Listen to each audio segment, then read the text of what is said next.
A Mother's Day Murder by Dee Ernst. Chapter 4. We were in my kitchen, drinking coffee, not talking.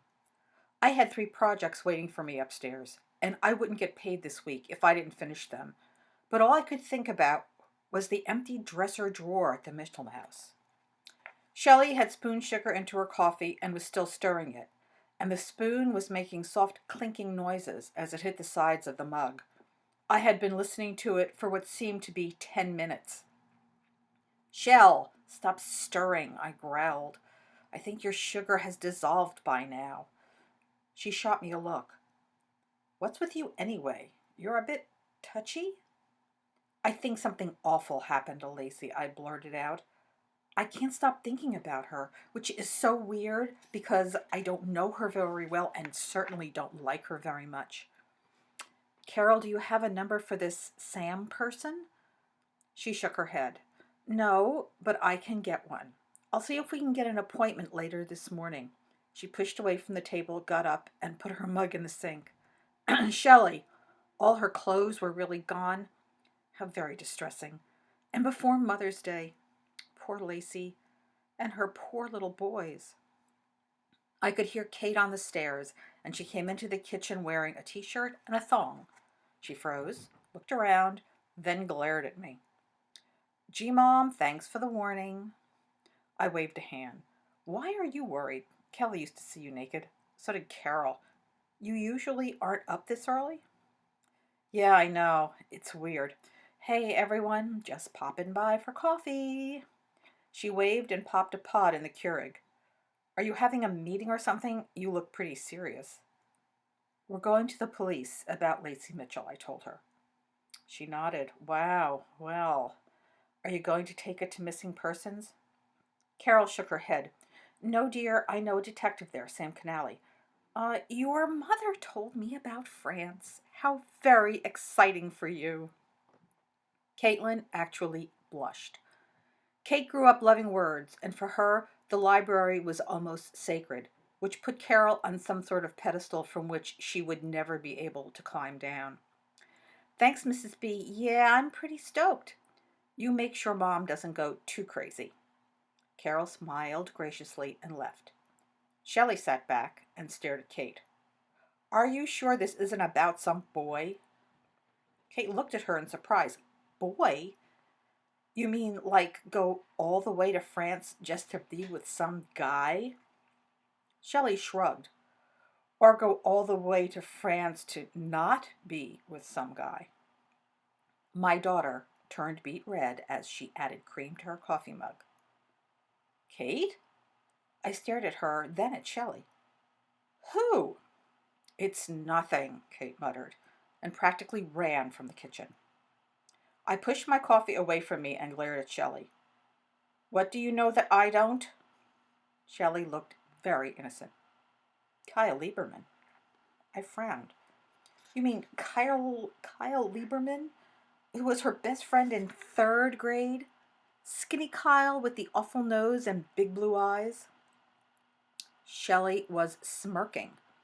Yep, only his nose isn't awful anymore, and his eyes are still as blue. Just graduated from Wharton, MBA. He's been coming home to pack up his things from his parents' house, and I know for a fact that he and Kate were seen down together at Zeke's. Zeke's was Ezekiel's Tavern, an old-style pub right next to the train station, with craft beers on tap and the best burgers in the county. It was a favorite of just about everyone in Mount Abrams, not just because of the food, but because of its location. I hardened my gaze at Shelley. And you didn't tell me because... I just heard last night. Honestly, I would have said something this morning, but the conversation got hijacked. Was that the guy in the Beamer? Maggie asked. She lived behind Lieberman's house. He was way cute. My daughter and Kyle Lieberman. Kate, who, according to our brief and infrequent conversations on the subject, had spent the last few years going from one casual hookup to another, was perhaps finally finding happiness with the boy almost next door.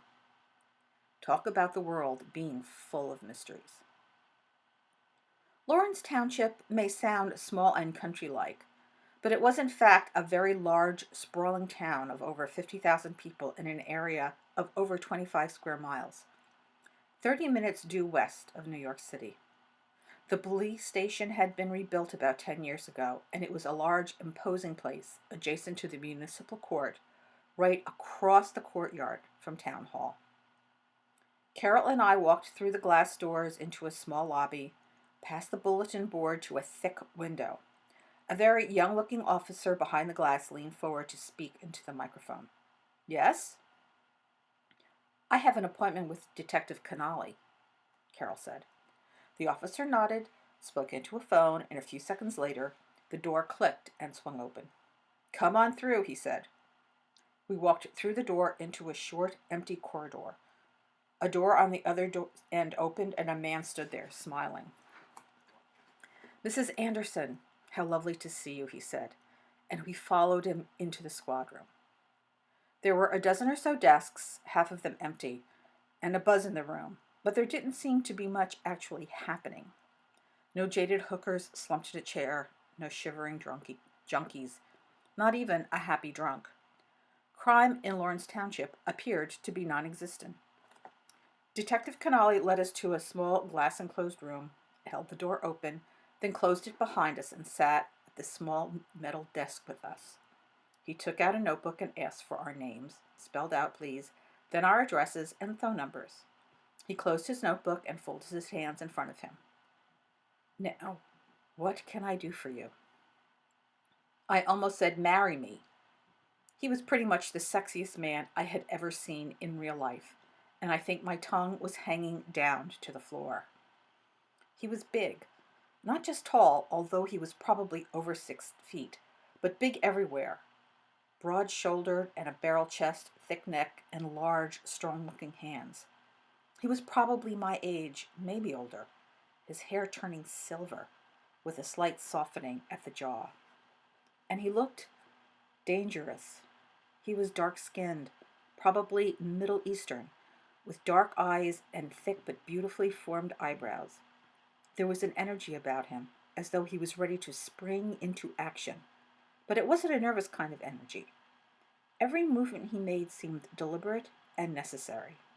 His teeth were very white, and his hair was that shiny, almost slick kind of gray that made women want to run their hands through it just to see if it felt as thick and soft as it looked. He didn't have a mustache, but he should have. Detective, thank you so much for seeing us, Carol said. This is my neighbor, Elizabeth Roca, and she and I had a problem, and we need some professional advice. He nodded encouragingly. I swallowed hard, but my mouth was so dry I almost choked. Carol glanced at me. Ellie? What, me? I was supposed to talk?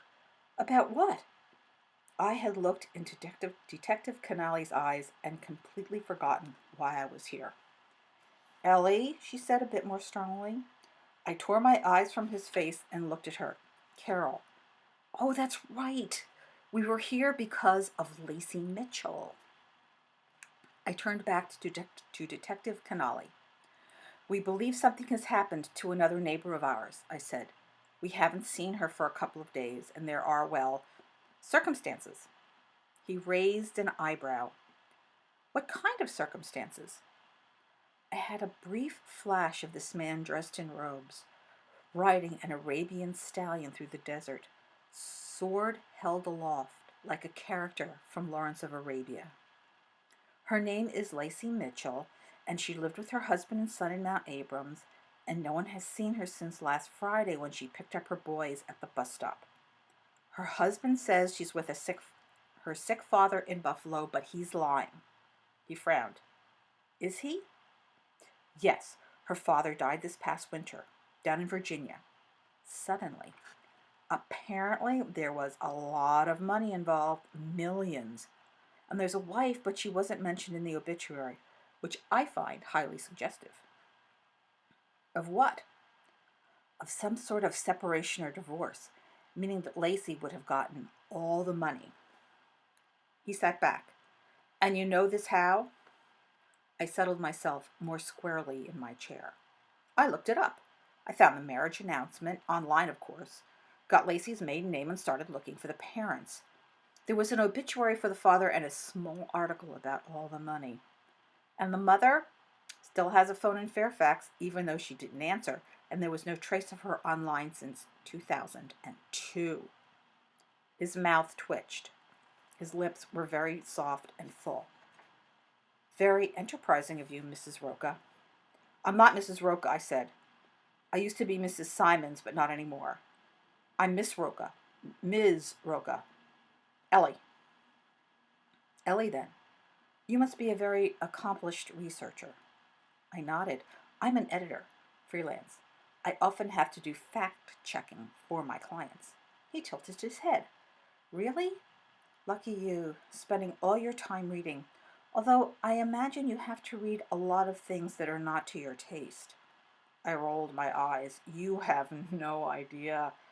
I'm almost done with this mystery, and let me tell you, these characters are deaf, dumb, and blind. I figured out who done it by the second chapter. He threw back his head and laughed. His voice was so deep that he sounded like his laughter came from the bottom of a well. If I ever write a book, I'll be sure you read it first. I wouldn't want my characters to be thought of so badly. Our eyes met. Can I tell you? They were the softest, gentlest, most beautiful eyes I had ever seen, and they were smiling at me. The lines around them crinkled, and there was a warmth and spark to them that made my blood pound. This was ridiculous. I didn't even know this man. How could I think he would be just perfect for me? I'm sure he's more. I'm sure there's more, he said. I leaned forward. Her 10-year-old told my 10-year-old that his grandpa was killed. I sat back, feeling rather smug. Now, that was a tasty piece of information. I'm completely unfamiliar with 10-year-old children. Can they be inclined to exaggerate? I shook my head. Not my 10-year-old. So you have no children? He lifted his shoulders, then dropped them. No, it's better perhaps. This job is not very family-friendly. Are you married? What? What did I just ask him? He shook his head. Like yourself, not anymore. I leaned forward again. Where are you from? There's a slight accent, but I can't place it. Beside me, Carol shifted in her chair. I didn't care. I just wanted him to keep talking. My family is from Turkey. I came to this country as a small child and grew up in Queens. After law school, I went with the NYPD. 5 years ago, I decided to look for a less, stressful position. I grinned. I bet Lawrence filled that bill. Nothing much going on here besides stolen BMWs and rich kids getting drunk. Boring. He laughed again. Believe it or not, life out here in suburbia is much more interesting than you'd imagine. In fact, I'm constantly surprised by the beautiful and amazing things I come across every day. He was looking at me. Yes, that's right, at me, and I didn't even blush. And now the possibility of a missing housewife and mother, he said after a moment. Is there anything else? Well, her car and all her clothes are gone, I told him. And the house was just put on the market, and the realtor says Doug, that's the husband, had a power of attorney, and the mortgage was paid off in full a few months ago. He raised an eyebrow. You know, realtors don't usually give out that kind of information. Carol cleared her throat. That's generally true, Detective, but Mount Ingram's is a very, close-knit community. The local realtor is a close friend of a friend, and that particular bit of information came to us, how can I put this, on the sly? Why wasn't he taking notes? He should have been scribbling madly in a moleskin notebook. Instead, he was sitting there, looking handsome and slightly mysterious and powerful and masterful and... Wait, let me just stop there. He smiled and folded his hands on the top of the table. May I ask you a few questions? I nodded. Of course he could. No, I wasn't seeing anybody. Yes, I loved walking in the woods and watching sunsets. Yes, I did like Italian food, and I'd love to have dinner with him this Friday. How do you know that all of Mrs. Mitchell's clothes were gone? Of course, you'd have to start with that question. I opened my mouth, but nothing came out. He shifted his gaze to Carol. I would hate to think, he said softly, that curiosity caused someone to do something illegal. Carol leaned forward. Detective, I swear to you, I did not do anything illegal. That particular bit of information didn't even come from Ellie. It came from another source. Carol managed to tell the absolute truth. Amazing. He unfolded his hands and placed them, palms down, on the table. Before I do anything official, he said, I'll call down to Virginia and see if anything was suspicious about the father's death. I'll also see if we can find a plane ticket issued to Mrs. Mitchell in the past few days. There are all sorts of perfectly reasonable explanations for what is going on. The first thing that comes to mind is that she packed up her belongings and left her husband. Most of our missing persons have usually run away on their own. Boy, did I feel like an idiot. Lacey left home. She took her $5 million and just left. So much for my brilliant powers of deduction, honed by years of editing mystery novels. She left. He was embarrassed by it, and since the children didn't know yet, he made up an innocent lie. Poor Doug. I glanced over at Carol and could tell she was thinking the same thing. Detective Canali smiled graciously. Nevertheless, this is certainly interesting. Thank you, ladies. He stood. Thank you for coming in. We were walking to the exit, and I felt like my head was going to explode. Lacey left Doug. Of course she did. And I had to go and make a fool of myself in front of such an attractive man. I caught my breath. Where did this come from? I still had fantasies about getting back together with Mark, yet here I was practically paralyzed with what? Lust? Love? Need? Want? I remembered when I was 16 years old and Bobby McGowan walked into the art class. I fell immediately in love. That's exactly how I felt, only, with 30-something years of wisdom and experience telling me how crazy it all was. But whatever it was, I could not ignore it. I came to a full stop. Hold on, Carol. Was it just me, or was there something going on between Detective Canali and myself? She sighed. Really? You have to ask? Good Lord, there were sparks flying across the table. She lifted her eyebrows and tightened her lips. I half expected you to sit back and light a cigarette. I'll be right back. I turned to mark back towards Detective Canali. Let me put this out there right now. I'm not brave. I don't take lots of chances. I'm also not very impulsive. So I cannot explain how I went back to his desk and sat down abruptly across from him, except that, if I didn't, I'd hate myself for the rest of my life. He tilted his head and smiled at me. Is there anything else I can do for you? My tongue was frozen to the roof of my mouth. All I could imagine were those strong hands around me. Yes. Would you like to have a drink with me tomorrow night? His smile broadened. As a matter of fact, yes. Nicola's? At 8? I nodded, then bolted from the chair and practically ran back to Carol. I was hyperventilating by the time I burst outside. Carol grabbed my arm and shook me hard. Ellie, what happened? What did you say to him? I asked him out, and he said yes. She raised an eyebrow. Good for you. That man is hotter than a witch's tit. She patted down her hair and walked calmly towards the car. Yes, he certainly was. My work was finished.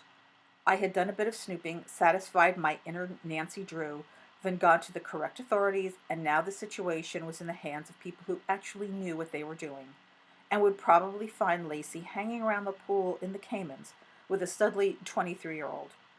So I did not spend the day not working, staring out the window, and thinking about what had happened to Lacey. I spent it not working, staring out the window, and thinking about Detective Sam Canali. I'd had this kind of blind, all-consuming crush before. After Bobby McGowan set the bar in high school, There were at least three equally momentous attachments that had followed throughout college. It all ended when I met Marcus Simons, 3 days after I got my first job as a very junior assistant to an assistant in a major publishing house. Right from the start, I knew Mark was different because I didn't just want to spend all my time with him naked. I also wanted to talk to him. Mark had been the smartest, most interesting person I'd ever been close to, and talking to him became one of my life's real joys. Now, I wanted to talk to Sam Canali. I wanted to know if he had ever been back to Turkey and what it had been like for him growing up in the United States with immigrant parents. Why had he become a cop instead of a lawyer? Why had his marriage failed? What was his favorite food? I'll be honest and admit, I also wondered what he looked like without all those clothes. If he'd be hairy. Not that I'd mind. How his skin would feel, and if those lips were as soft as they looked. And all that controlled energy, how would that translate? By the time I had to pick up Tessa, I was so hot and bothered I felt like I should take a shower. "When is Daddy coming?" Tessa asked. I swung her backpack over my shoulder. "When does Daddy always come?" 5:30. "Okay then, there's your answer." She raced ahead. Maggie fell and stepped next to me. "How did it go with the police?" I glanced around. There was no one too close. "We gave all the info, and the detective said he'd check some things out," I told her. "His first thought is that Lacey packed herself up and took a powder." Maggie made a face. "Yeah, I guess that's just as likely as Doug killing her, then packing up all her things nice and neat, stashing them in her car, and driving the Suburban into a lake. The boyfriend, Sam Canali, is going to be my new fantasy boyfriend." Her eyes lit up. "Do tell." "He's big and sexy and dangerous looking, and his eyes are beautiful. And he's Turkish, so I keep imagining us in the middle of the desert somewhere in a big tent, drinking sweet wine and lolling around on pillows." I glanced at her. "I asked him for a drink." She snorted. "Oh, Ellie, did you switch to editing romance novels? Is that where this is coming from?" "No, I just finished a tedious mystery with no character development and a plot full of holes. If the author doesn't do a complete rewrite, she doesn't stand a chance of selling a single copy." Maggie made a face. "Ouch. What happens when you tell a person something like that?" I shrugged. "If they want to get their money's worth, they'll do what I say. If they want a cheerleader, they'll get another editor. I get paid to be a hard ass." She laughed. "And you're such a softie in real life." I chuckled. "Yeah, well, that's because you don't get paid for real life. See you tomorrow." I had not seen Kate all day. She eldered by at some point in the morning and did not reappear until just before her father was due to pick her and Tess up. Kyle Lieberman? I dared not ask. Mark beeped from the curb, and the two girls tumbled out of the house and into his car. I waved from the porch, then walked over to Shelley's house. Shelley lived a bit further down the hill, where the houses were still from the late 1800s but were smaller, with even more embellishment. In fact, her whole block looked like a Christmas card in winter, without the snow, of course. A row of gaily painted versions, gilded with candles and gingerbread trim. Shelley lived in a long but narrow house with a deep front porch and double glass doors in front. I knocked, then pushed my way in. Shelley and I had been going in and out of each other's houses for so long that our respective dogs didn't even bark anymore. I went past her sons, sprawled on the couch watching television, and back into the kitchen. She was standing over the stove, stirring something and muttering to herself. She glanced up, saw me, and grinned. "So, you've hooked a hottie." I slumped in the counter and peered into the pot. "Chili? Are you grumpy about chili?" "I'm not grumpy about chili. I'm just grumpy in general. They're setting up a new billing system at work, and you know how I am about computers." I did know. Shelley apparently had a special electromagnetic force surrounding her that invariably infected every electronic device that came into her orbit. She had been through so many cell phones that I wouldn't even let her borrow mine.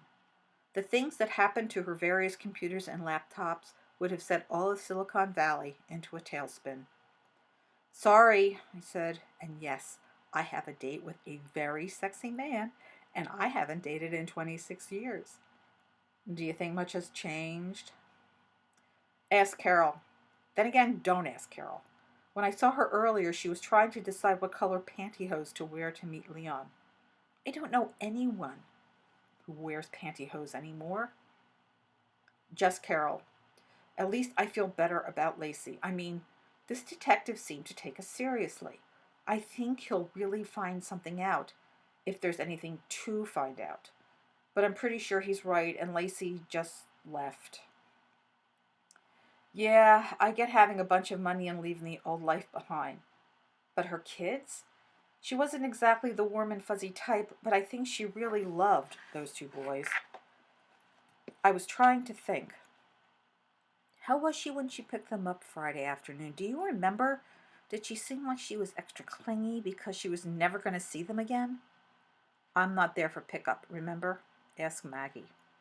As for you, you got a date out of it. Sounds like a good day all around. Mark has the girls, right? Want to stay for chili? I shook my head.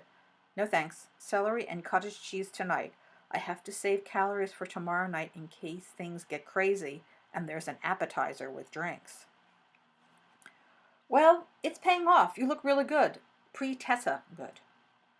I looked down at myself. Thanks. I was going to fill you in on my day, but as usual, you know more about it than I do.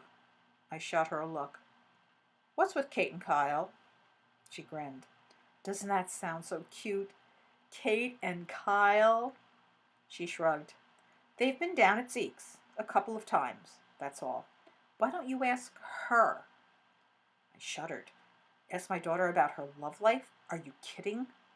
We agreed on don't ask, don't tell when she was 16. Well, I'm out of here. See you tomorrow.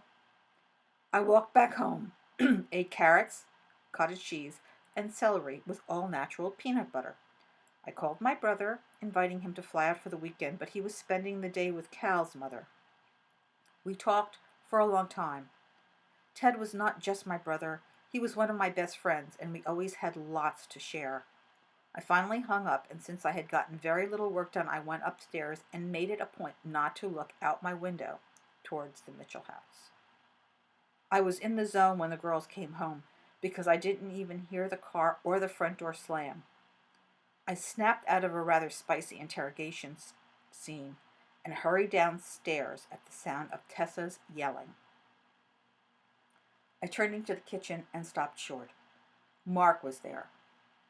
I hadn't been in the same room with him in over 6 months. When Tessa announced she was old enough to go from the house to the car without an escort, Mark and I stopped needing any regular face-to-face interaction.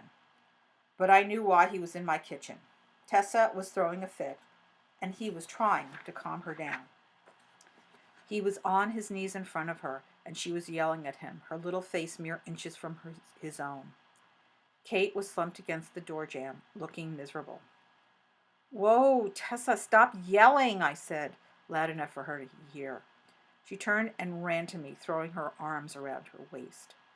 Daddy won't make Kate stay home, she wailed, then burst into tears. Well, damn. Mark looked up at me miserably. I don't know what to say, he said over the sound of Tessa sobbing. Tessa was getting tall and was all gangly arms and legs, but she was still my baby. I picked up my little girl and carried her up to her room. She took a while to cry it out, but she finally settled into a hiccuping bundle, half on her bed and half in my arms. Tessa, honey, you are making us all very sad by acting this way, I said softly.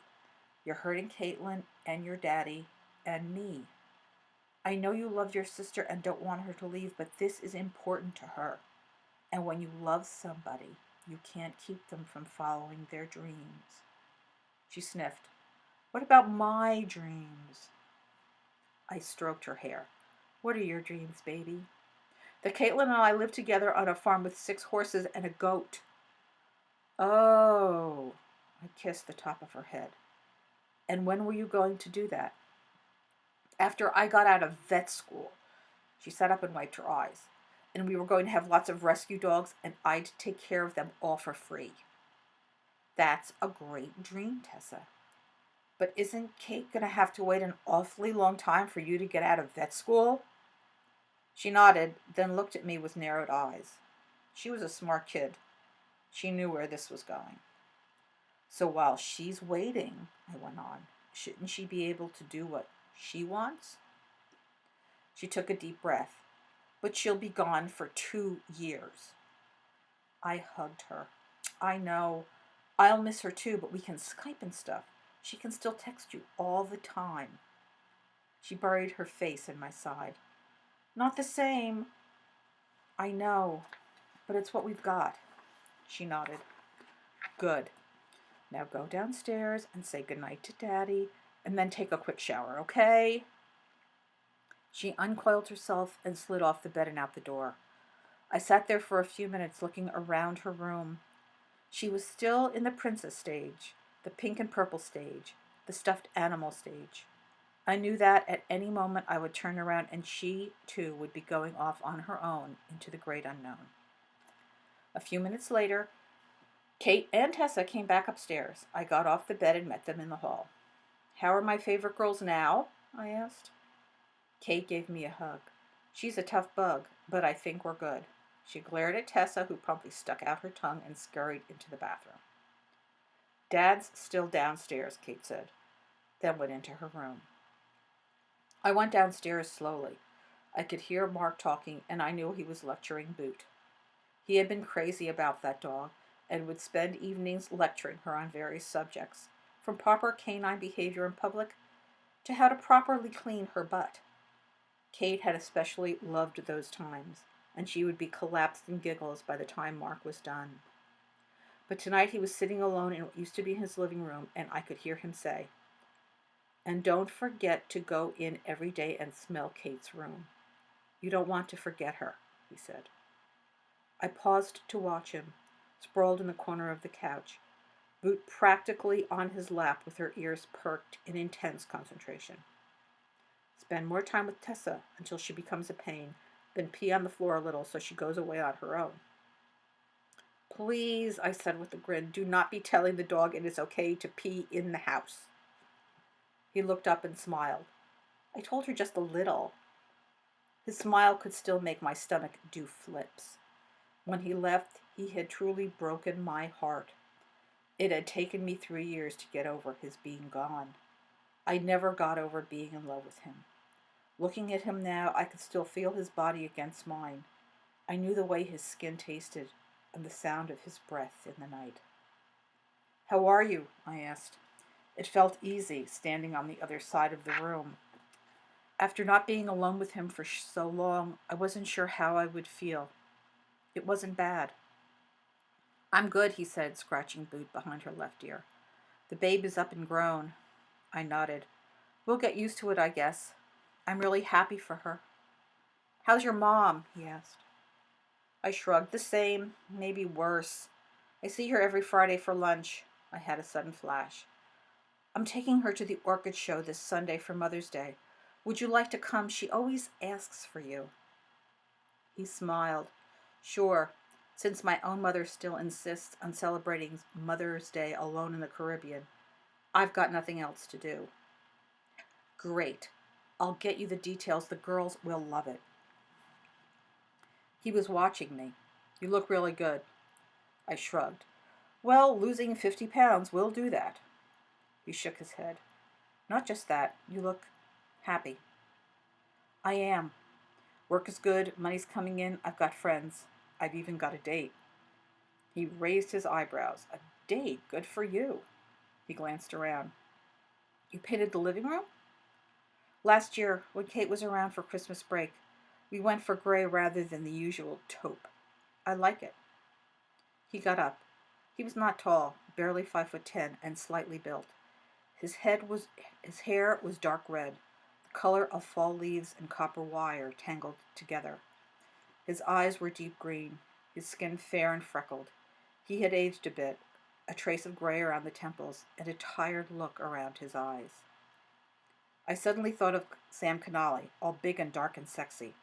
I blinked, and there was Mark again, his hands in the pockets of his jeans, and he seemed suddenly frail. You look tired, I told him. He shrugged. Yeah, well, publishing.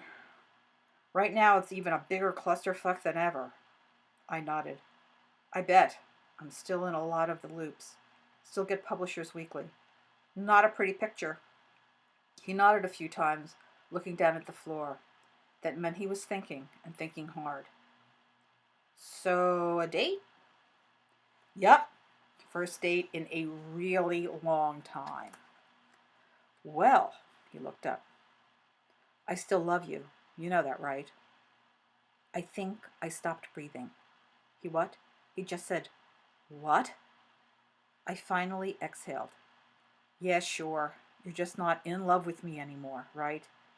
Isn't that what you said? He walked past me to the front door, turned around, grabbed me by my shoulders, and kissed me. The feel of his lips on mine was such a shock that I almost fell to the floor. And it wasn't just his lips. I felt his fingers as they gripped my shoulders. Then the slim, hard line of his body pressed against me, and I opened my mouth to him, and all sorts of things came crashing in. Familiarity, lust, happiness, more lust, that, oh my God, he wants me back feeling. I pushed him away and stepped back. And what the hell was that? He looked down at the floor again. I've missed you, he said at last. So, I'm sure you missed your brother out in San Diego. Do you give him a lip lock when you see him, too? He shook his head. No, of course not. But what? We haven't been in the same room for months, and you think you can just, well, what you just did? He looked at me. His eyes were full. Was he crying? I miss you, he said again, and walked out the door. I put my hand to my mouth. My lips were still tingling. The rush I had felt settled into, well, you know where. He still loved me. He missed me. Damn him anyway.